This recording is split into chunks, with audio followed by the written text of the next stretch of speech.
Good morning, fellow paranormalers, if there is such a word. Today is the 13th of October 2014. Following on from my vlogs of 3 days ago, I've sort of watched quite a few people, other people. I follow quite a few people actually on YouTube about paranormal. Some is a bit sensationalist, which I don't really like, but there are snippets of quite useful things in there. And but one person in particular, his channel is called Mike Paranormal, happened to mention another video, another discussion about the technology, if you like, or the ability of spirits and ghosts and such like to actually communicate with us. And interestingly enough, I did a vlog about this very same subject 3 days ago, and I only watched this video, Mike Paranormal picked it up yesterday, which was the 12th.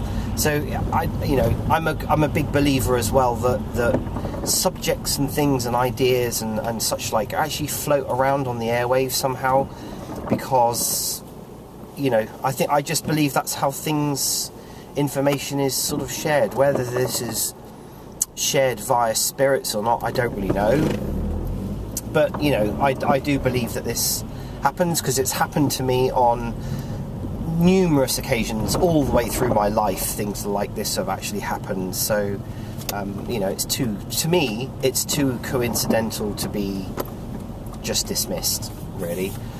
But yeah, it is actually quite interesting, the subject of the sort of the physical bit, the technical bit of how spirits are able to communicate with us through various different devices. Somebody did actually mention that the spirits don't actually pick up words from applications like the GB1 and the Echo Vox, which I don't know whether that's true or not. I'm kind of on the fence about how this stuff works. I just know it does work. Whether it's using the noise produced rather than the actual wording, because most of my EVPs don't even sound like all the little bytes and bits and pieces of information that come from the GB1 or the Echo Vox.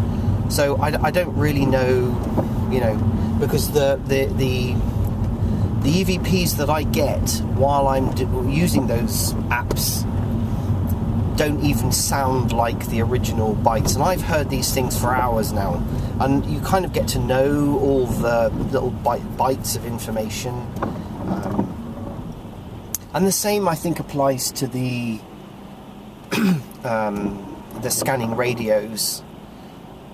I think they're not actually using it. I don't know whether they're using the multiple frequencies or whether they're not. I don't believe, and I never have believed that spirits are sort of piecing together words and such like from these bits of information or the scanning radios, because I can quite simply get some excellent EVPs by just having a digital recorder. I use a Zoom H1s and a Zoom H4, and I get EVPs with that, and absolutely no problem at all. And so they're not using bytes, but those apps do seem to do something. I don't know what it is they're doing, but they do seem to do something, and they work. There's no doubt about it, they work. The scanning radio concept works. Again, and I think where this other gentleman that Mike Paranormal was sort of highlighting was the basically spirits are energy, and their energy is being used to manipulate the amplifier, the electronics inside the device. Now, I kind of touched on that. I also touched on the fact that because most of the EVPs I actually pick up on my recorder anyway, although I've picked up EVPs via the recording software with the GB1, so I don't know how they're doing that either. Maybe they're using the amplifier inside my laptop. I don't know. It is a very, very interesting subject, and Do we really need to know? Probably not, because we can just use the technology that we've already got to communicate with spirits. I think what's interesting is that should some scientists get involved and do some, if you like, clinical tests on all of this, that maybe they'll come up with some pretty definitive conclusions about how spirits are able to communicate with us. And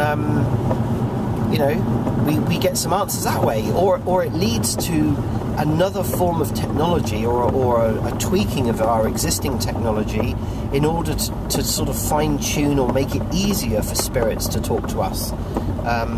People like Scary Larry's touched on this. People like Steve Huff has touched on this. This technology is coming out all the time. Some of it works, some of it doesn't work.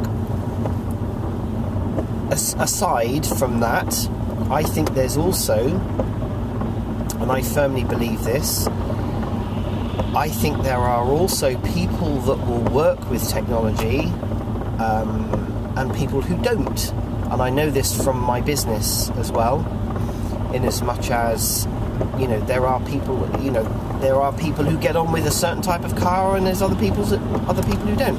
Just like, radio frequencies and other apps and such, like talking to spirits, some of these things will work for some and not for others. I think you have to have an open mind. You have to believe that it will actually work. You have to believe that what you're using works, and you have to be receptive to actually the spirits. You can't go along. I've had it all my life. You can't just go along as a if you like, a non-believer, and go and pick up a spirit radio or a ghost box or whatever it is that people like to call these things, and you can't just go around and then just switch it on and expect something to come through. It's just not going to happen. You could say that about just about anything in life, really. You can't, somebody wants to be a bricklayer, or somebody wants to be, a baker or a chef or something. You can't just pick up a knife and start being a chef. You have to go through training, you have to be in tune, you have to, there's so many things that you really have to do for yourself first before you can talk to spirits. You can't just, it's not like just picking up a phone. Maybe we will get to that stage. Maybe we will get to that stage where you can go to a shop or a supermarket and pick up a spirit phone, and sort of go, hi Grandad, how are you? Might seem absurd now, but in a few years' time, this might be reality. So it is actually quite interesting.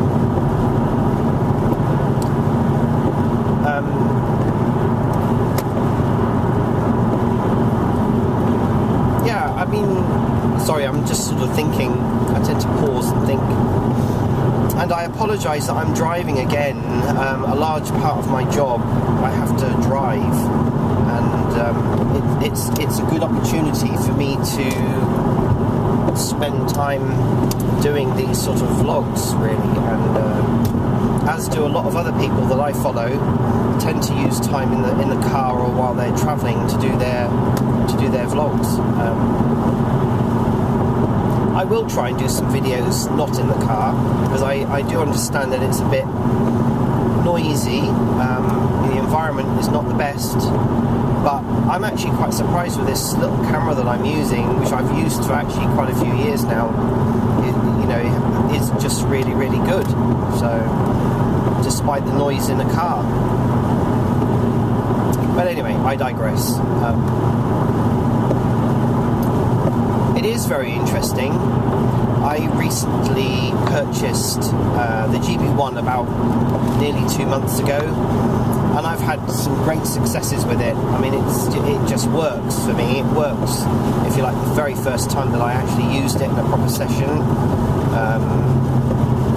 And then yesterday I actually purchased the EchoVox software because the GB1 software isn't on the Android yet, and you know, I did a test. I didn't do a proper test, but I did a test yesterday, and I could certainly hear, you know, there are obviously spirits around where I do my sessions, and there are quite obviously, you know, people talking in the background. I've yet to tweak, so I need maybe a week or 2 weeks to play around with the EchoVox software and just see how it works. It'll be very, very interesting. I also had the idea of maybe comparing, you know, the GB1 app with the EchoVox app, and also just using my Zoom H1, you know, in the same session. I know this is something that Steve Huff does, but I although other people do it, you know, we all watch everyone doing these things, and you know, people sort of using the various different methods that they've got. I haven't got a ghost box or a spirit box. I haven't got a PSP7 and things like that. So, you know, I can't sort of compare with what I call the hardware things, apart from, you know, digital recorders. But I think everyone needs to do this. I do believe that everyone needs to try these things out, because there isn't one thing that works for everybody, and it all depends, I believe, on your belief system, you know, how you feel, whether you really believe that these things are going to work or not, you know. And if something really, really works for you, then I think just stick with it. I mean, I might just end up, I've sort of delved into the apps a bit, mainly through Steve Huff, to be honest with you, but also, you know, his link to the originator of the actual software, and I just thought, you know, hey, give it a go, and it works. I mean, I've done some really good sessions with the GB1. The GB1 software is just truly amazing. I mean, I even listened to what seemed to be a conversation between two spirits, and they seemed to be winding each other up a little bit, you know. It was very, very interesting. It wasn't the software that was doing that. I mean, these were two distinct people having a conversation in the spirit world. I didn't invent that, and that can't come off the internet. You know, no one invents this stuff. So this stuff, you know, these apps work. There's no doubt about it. Do we need to question how it works? You know, do we need to... I mean, people have been questioning how the Ouija board works, or Ouija board. I mean, it works. It works because spirits know how to communicate through it, and such like. They're using their energy to, you know, communicate through that piece of wood, which has probably been one of the oldest bits of technology around, really, in the modern age. I don't know when the Ouija board was invented, to be honest with you, but, you know. And of course, before that, people were, you know, had possession, you know, mediums and such like, you know, to communicate with spirits. So, you know, people who were obviously very sensitive, or tuned into their channel, or whatever it was that they used to do. Very, very clever, you know. Maybe we've lost that ability now. Maybe we'll get it back again. I don't know. We live in a technological age, so I think pretty soon there will be a technological solution to talking to spirits at some point. We already have it, it's just, I think, in its infant years at the moment. It's a very, very interesting subject, and these are only my own thoughts. These are not, you know, these are not made in concrete. These are my own thoughts and my own beliefs, and if you have your own thoughts and your own beliefs about stuff, I'm very open-minded to listen to what other people have to say. So please do comment down below, and follow if you want to listen to some more of my ramblings and investigations, my own, you know, sort of paranormal experiences, etc. And yeah, thank you very much for watching and listening.